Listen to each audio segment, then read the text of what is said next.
1, 2, 3. Hello there. I'm going to be breaking down the recent Company of Heroes 2 multiplayer trailer that was released earlier today.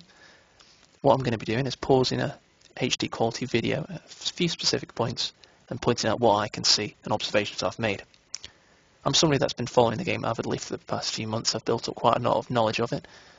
I have got the alpha stress test, but I'm not going to be basing my observations. They're not going to be informed by the alpha stress test. I'm going to be using publicly available information, which I'll link in the description. And let's start the video. Peggy 18.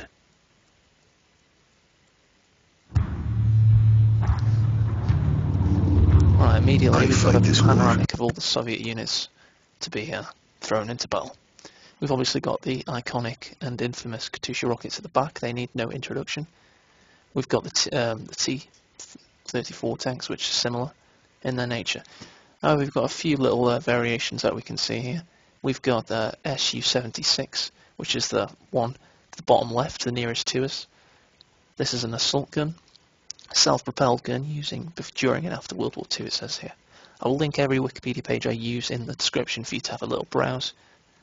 Let's have a look how many built. That's always quite an interesting figure. 15,000 were built. I think it was the second most produced tank after the T-34, it says there. There are a 10-ton tank that was used, well, or an assault gun, depending on how you designate armour. Basically, it was used to knock out tanks, probably medium armour. Probably take out a Panzer IV if there was enough of them together. So yeah, it doesn't look too intimidating. I think it'll probably be a Tier 3 or Tier 2 tank.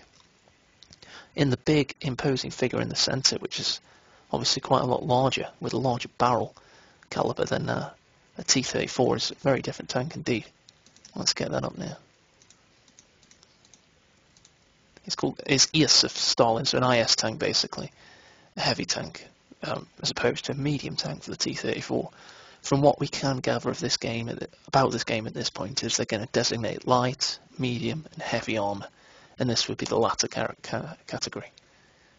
Let me just get that up here, so we can have a quick gander at what one looks in real life. Very imposing tanks, crude iron, but obviously could take an absolute battering. Obviously a lot less we're going to have been built yet, nearly 4,000 built. It was just under, where's the tonnage, 46 tons. So by modern day standards that's 2/3 as heavy as the heaviest tanks in modern day, but in those times it would have been quite a big bastard of a tank. It says here it's mainly a breakthrough tank, firing a high explosive shell, so that's useful against entrenchments and bunkers. Obviously a lot of what the Soviets did was attack German prepared lines, especially during the latter half of the Eastern Front, when the Germans were retreating heavily, so this would have been, you know, the arrowhead in any attack. Quite an impressive tank. I think that's everything for this. Oh yeah, we've got giants. As you can see, artillery to the top. I did get that designation up, if you can bear with me. Not the most important thing, of course. In fact, it's one of the things I don't mind missing. Oh yeah, here we go. 76mm divisional gun. That's all it is. ZIS-3 is its designation. Anti-tank field gun. I think it does have artillery capacity though, so maybe it'll have a dual usage in the game. Yeah, artillery is an artillery piece, of course it is. And let's go on with the video. I command these men. Many of my soldiers will die. So here we have the Germans. Not as much detail given for the Germans. I mean, Soldiers will die. Correctly with the video, it gives us To defend. perhaps a closer panoramic. There we go. Conquer. Yeah, obviously a Panther tank there and an Ostwind. Here we've got a Stug variant. I've looked into that. Yeah, let's get the Sturmgeschütz page. Probably haven't pronounced that correctly. And I think the one we're looking at, it does say later in the video, is an E designation. So Sturmgeschütz E, Alf's E. Basically it's got a shorter barrel than the ones we're used to. I'm not sure if that gives it a higher infantry anti-infantry capacity, but yeah, it'll be interesting to see how that varies from the usual stuff, if it's not anti-tank purely.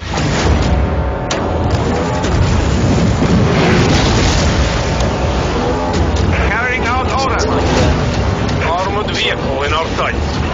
Target that armor! Right there, I'll just point that out. That to me looks like the mortar half-track from the PE, from the first game. Obviously flanked by a half-track. One of the best ways to point out how much better the graphics are going to be in this game is just look how much better the half-track looks compared to the half-track we used to. The half-track we used to looks like a canvas tent on a track. This looks like a real armoured personnel carrying vehicle. Obviously, we've got a light tank there. I think there's a better picture of that later there. Not much later at all. That's a T-70 basically. There's a quite funny article on CoH2.org where somebody has T-70 spam, and that's quite an interesting little parody piece. But yeah, very small tanks, probably used to hunt infantry more than anything else. And obviously a shit ton of them were probably built during the war. Yeah, absolutely thousands of them. So yeah, that's the T-70. Armor! Executing orders. Let's show them what a heavy panzer can do. Rotate on target! Fire! Reload! Attacking! Destroy it! Recon patrol moving out. We have it! All moving out, all moving out, all moving out. Machine top left there. We have the target! Charge! Take out that armor! We have infantry in our sights. That's the German. Solid German. Heavy panzer confirmed orders. Yeah, that's the destination E. Take out Russian reinforcements. So it does seem to be Take out that tank! Yes, sir. Incoming artillery! I want to stop the video here. I don't know what the fuck is going on at this point. I've pointed out to you that Stug 3 has a very short barrel in this game by the looks of things. Yeah, here it's got a massively long barrel. I don't know if that's a telescopic barrel. I have no idea how these things work. I doubt that's even possible. In fact, let's face it, it's not possible. So we go back into the video, because we saw it coming onto the lake. A short barrel. And I'm led to believe that's the same one. So let's just make sure there's no clearer footage of this, just to make sure I'm right. Here we go, yeah. Now, let me point out that, if you can see the tip of my cursor, obviously we're used to the CoH engine having glitched cannons at times. We've seen it when a King Tiger gets nearly destroyed, and we see its barrel poking through the actual model of the hull. I don't think that's what that is, so I'm just going to try and clear that up actually, bear with me. No, authoritatively not. I mean, you can see that it does have a feature at the front of the hull there. So, basically what I'm getting at is there more than one Stug 3 in the game? Or is it possible to upgrade the Stug 3 in the game? I have no idea at this point. I'm just pointing it out. Is that sure? Take out that tank! Yes, sir! Incoming artillery! Burn them out! Take cover! Now! Burn them out! Burn them out! Burn them out! Very interestingly, it's got the Tiger with the fucked up cannon there. Pardon my language. So yeah.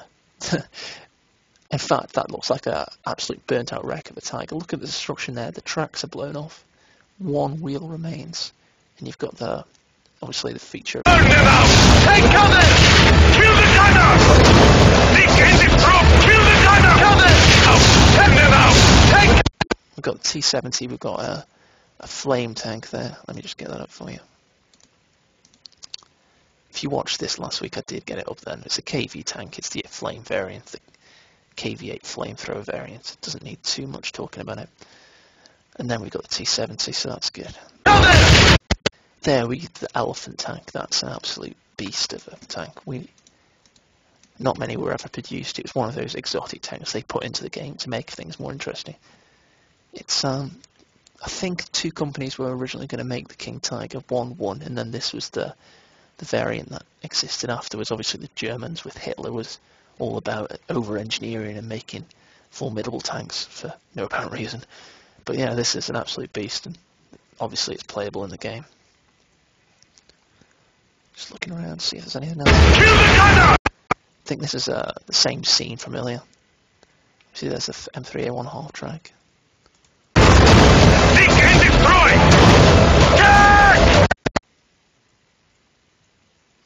There's the campfires you have to build to keep your units alive.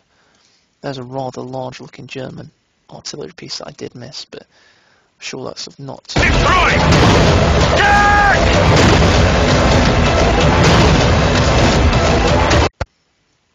Here we go, we've got something very interesting there. It's called a Panzerwerfer.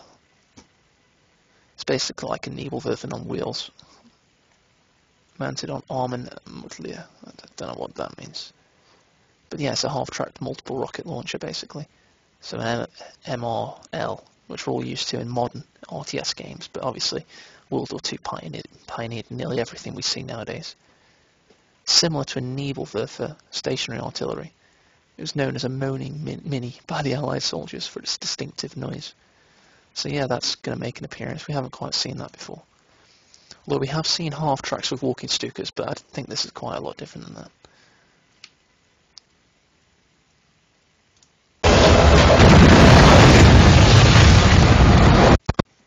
There's a giant SUIS variant there. Well, the Su-85 rather. Basically, it's a massive tank destroyer of epic proportions.